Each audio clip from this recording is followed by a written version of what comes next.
और वो सेक्स को एक बहुत ढके और पर्दे की चीज समझते हैं। सेक्स एजुकेशन बहुत ही जरूरी है। बच्चियों को जब तक गुड टच क्या है, बैड टच क्या है और किस नीयत के साथ में कोई आदमी किसी बच्ची के साथ में बात करता है, जब तक उनको इस प्रकार की बातें समझा करके शिक्षित नहीं किया जाएगा, जब तक वो सेक्सुअली एक्सप्लॉइट होने से नहीं बच पाएंगे। जीवन का एक सोचने का नजरिया बदलेगा। जो बच्चे अक्सर बन के चले जाते हैं आर्मी के अंदर, बहुत बढ़िया लाइफ है। लाइफ बहुत ही, ये नहीं इसलिए नहीं कि भाई आपको एक अफसर बनने के बाद में रोटी पानी, आटा गूंदना, लस्सी बनाना, इन चीजों से छुटकारा मिल जाएगा। ये आराम नहीं है लाइफ का। लाइफ का आराम ये है कि आप देश के बारे में सोच रहे हो, आप देश के लिए जी रहे हो। हिसार में एनसीसी की 3rd हरियाणा गर्ल्स बटालियन का 7 दिवसीय कैंप डीएन कॉलेज हॉस्टल में संचालित किया जा रहा है। कैंप के चौथे दिन हिसार रेंज के डीआईजी बलवान सिंह राणा ने छात्राओं को जीवन में आगे बढ़ने के लिए प्रेरित किया।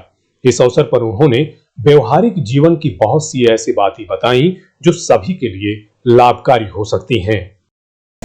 आज की सबसे बड़ी दिक्कत तो यह है कि लड़कियां और लड़की की शादी तब होती है जब 1.5 साल 2 साल के भी अंतर महसूस है।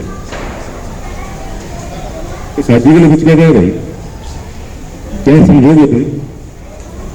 और लड़कियां इतनी पागल हैं कि 1.5-2 साल तक उस लड़की के बैकग्राउंड को, उसकी शिक्षा दीक्षा को, वो तुम्हें इज्जत मान सम्मान दे सकता है नहीं उसको, और वो आगे जाके परिवार को चला सकता है नहीं चला सकता है, उसकी एजुकेशन का यहाँ तक नहीं देखता।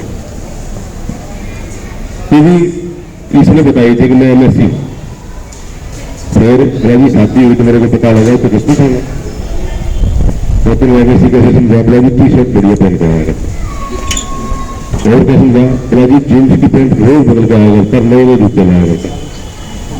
कहाँ चला करता, कमाता क्या जी पता नहीं, मेरे को पता लगा तो घर पूछा बेटा नए जूते कहाँ चला करता, बोले चोरी करके लगता होगा, फिर मुझे उठा लेता होगा, मंदिर के बाद से उठा लेता होगा। तो मेरा बेटे रिसर्च जब क्यों लिख रही थी, 2 साल 3 साल से लिखने के साथ मिला मुझे वक्त नहीं मिला। मैं ठीक बता रहा हूँ, मैं शब्द मेरे हैं बट बोला गया लड़कियों के द्वारा, शब्द मेरे हैं बोला गया उन लड़कियों के द्वारा जिनके साथ इस तरीके से घटना की थी। मैं बेटा पहले क्यों नहीं देखता, मुझे वक्त नहीं मिला। क्यों? ये फोन करता था चोरी चुपके भाग करके इसकी मोटरसाइकिल में टंग रहा, मोटरसाइकिल इसकी थी, मैं भी कहा करता मेरी थी, और जब शादी में पता लगा तो दोस्ती मांग के लाया करते क्या, क्यों मिला भी, बस इन चीजों के बारे में जानना होना चाहिए। अरे क्यों नहीं मिला, क्यों नहीं मिला? ये हमारे पेरेंट्स, हमारे टीचर गाइड नहीं करते हैं इस तरीके में मांग मार के लड़कों के पीछे मोटरसाइकिल के बैठ के करते। अगर आपके टीचर को पता लग जाए तो इमीडिएटली फोन करेंगे, मैं आपको पेरेंट्स को बताऊंगा, पेरेंट्स को बताएंगे, आपको कान पकड़ेंगे, किसके साथ गई थी, कौन था लड़का, क्या करता है, किस धर्म का है, कितना पढ़ा लिखा है, क्या उसकी इकोनॉमिक कंडीशन, उनको भी सोचते नहीं बताएंगे।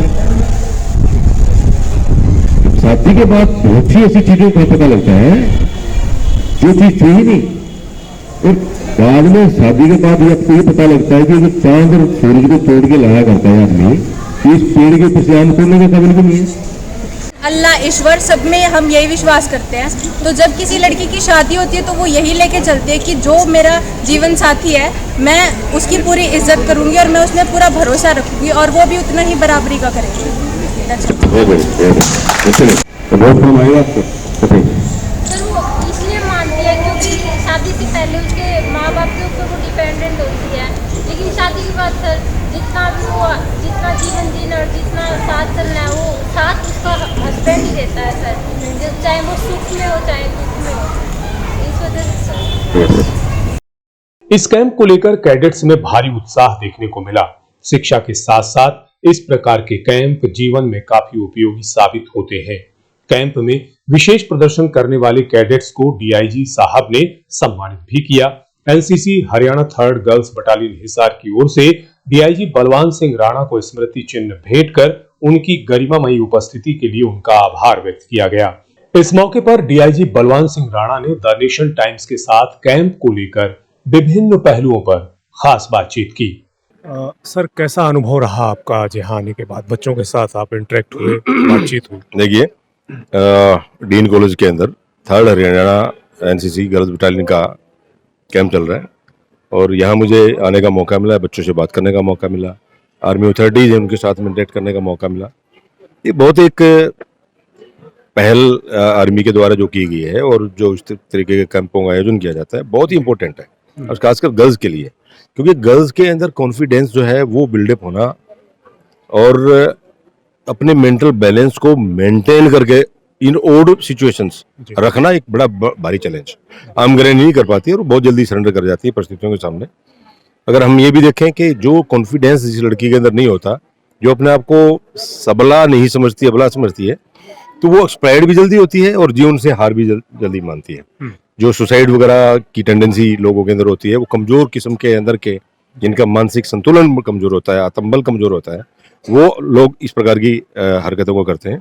लेकिन जो डिसिप्लिन सीख जाते हैं कि लाइफ के अंदर डिसिप्लिन का एक महत्व है और डिसिप्लिन लाइफ कोई अपने मायने रखती है, वो लोग जो है डट के मुकाबला करते हैं विपरीत परिस्थितियों का, मुसीबतों का।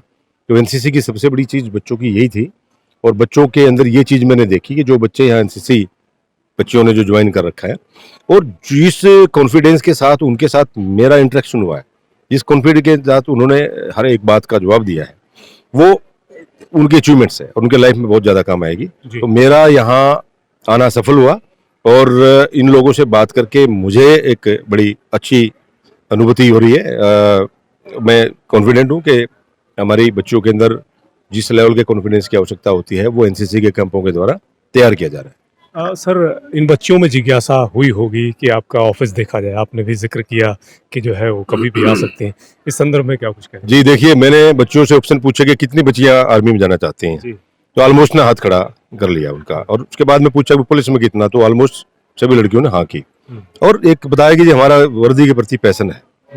तो पुलिस का जो एक काम है बेसिकली जो आत्मा परमात्मा के हिसाब से, कानून के हिसाब से राइट्स ऑफ विक्टिम को अगर प्रोटेक्ट करते हैं तो इससे बड़ा पुण्य का दूसरा काम भी नहीं है। तो वही एक लड़कियों के अंदर जो जोश देखा गया, पुलिस सर्विस के प्रति आकर्षण जो देखा गया, वो एक बहुत बड़ी एक चीज है। इसलिए उस चीज को और ज्यादा मोटिवेट करने के लिए, उनकी इच्छा को और बलवती बनाने के लिए मैंने एक और अंडरस्टैंड करने के लिए पुलिस की प्रोफेशन को मैंने उनको एक ओपन ऑफर किया है कि आप लोग पुलिस स्टेशन के अंदर, हमारे डीएसपी के ऑफिस के अंदर, इवन मेरे ऑफिस के अंदर, ग्रुप्स के अंदर आइए और वहां बैठे रह करके जो एक्टिविटी हम करते हैं उसको रीड करने का और उसको अंडरस्टैंड करने का प्रयास कीजिए ताकि आपको वास्तविकता का पता लगे और आपको पता लगे कि पुलिस जो है समाज के लिए आगे बढ़ चढ़ करके कितना बढ़िया काम करती है। क्योंकि पुलिस नहीं है तो लॉलेसनेस है और लॉलेसनेस को खत्म करना है तो पुलिस की आवश्यकता पड़ेगी।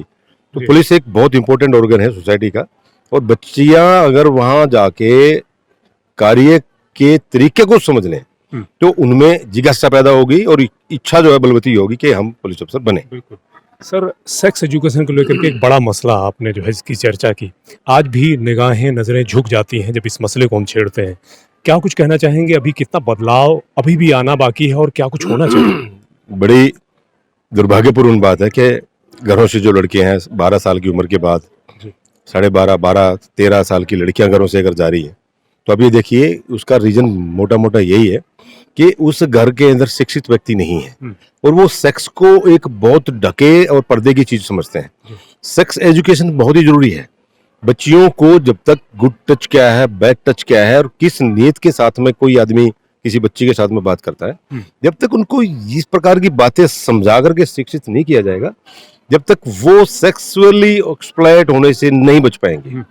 तो ये एक महत्वपूर्ण मुद्दा है और इसके ऊपर हमें आम अपने घरों के अंदर भी और जो फ्रंट हैं जहाँ पे सोशल सर्विसेज की बात हम कर लें या पब्लिक डिबेट की अगर हम बात कर लें, कॉलेज यूनिवर्सिटीज की अगर हम बात कर लें, तो वहाँ इनके ऊपर एक ओपन डिबेट भी होना चाहिए मेरे विचार से। और जो है सेक्स एजुकेशन एक सिलेबस कैरिकुलम का एक पार्ट बना देना चाहिए ताकि स्कूल के 5th क्लास 3rd क्लास से ही बच्चों को सेक्स एजुकेशन के बारे में बतलाया जा सके और वो उसको अंडरस्टैंड कर पाए और अपने आप को ऐसी विपरीत परिस्थितियां अगर आ जाती है तो उससे बचा भी पाए।